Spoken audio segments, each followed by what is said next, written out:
Out of President George W. Bush. Mark, good morning to you on a Monday. Mondays with Mark, we say. A couple things to go through here. Jake Sullivan on Meet the Press on Sunday was asked about the topic I'm about to ask you. Here's how he answered it.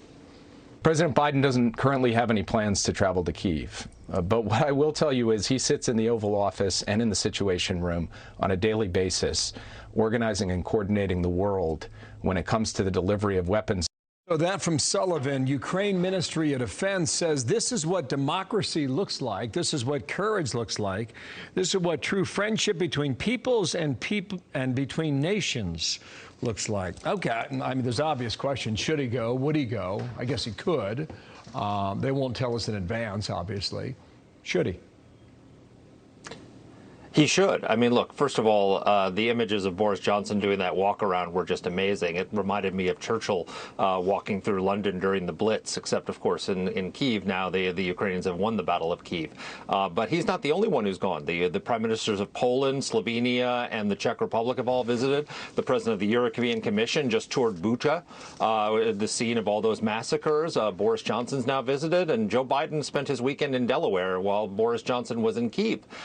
So, yeah. Of course he should go, but I'll tell you what, I'd be happy if he didn't go, if he'd just send the weapons that Zelensky's asking for. You know, Zelensky was just on 60 Minutes this weekend begging for weapons. He said in his speech last week, he said, who's running NATO? Is it Russia? Because they've got all these weapons sitting in warehouses gathering dust and they won't give them to us. You know, so if Joe Biden doesn't have the courage to go to Kyiv, then at least have the courage to send the MiG-29s. At least have the courage to send the Stingers and the Javelins and the quantities that he's asking for. Instead, have the courage to have tanks and all the things, and stop worrying about angering or provoking Russia, because he seems more concerned about provoking Russia than he does about winning the war. Okay, on that topic, this administration has pushed almost a daily basis as to how much aid we will give Ukraine. Mitch McConnell was asked that by my colleague Dana Perino on Fox News Sunday. I think the administration has gotten better, but they've had to be pushed every step of the way to get more aggressive sooner. But they still don't understand the goal. The goal is for Ukraine to win. That whole winning message comes up in a lot of different circles, much more often now than it did at the very beginning, so keep an eye on that. Quickly, Mark, Title 42. It will be repealed, apparently, on May 23rd. Maybe it happens, maybe it doesn't.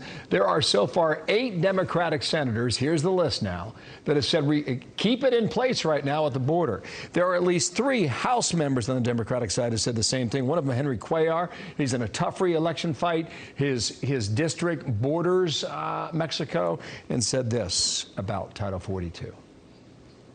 It's mixed messages without due respect. How can we be adding billions of dollars for COVID vaccines or helping the restaurants, but then we're saying at the border, everything is fine? That is a mixed message. And again, there will be a large number of people that will continue to come in. I mean, what are they saying, 16,000 a day, something like that? I mean, estimates are extraordinary. You have to wear a mask on a plane, Mark. Think about the COVID outbreak in Washington over the past 2 weeks. Does it make sense, or do you see a softening of this position? He's 100% correct. Look, there are 2 issues here. One, the Democrats need to decide, are we in a COVID emergency or not? If we have to wear masks on planes, if all international air passengers have to present a negative COVID test like they do today, if they're asking for emergency COVID assistance, then apparently we're still in a COVID emergency, except on the border. So we can't lift the COVID emergency on the border, but not for the rest of us. And then the second issue is, why are we so overly reliant on Title 42? Why is this such a crisis? A health measure shouldn't be the difference between us having an open border or not. It's because they lifted the Remain in Mexico policy. It's because they lifted the safe third country agreements with Honduras and Guatemala and the other countries in Central America.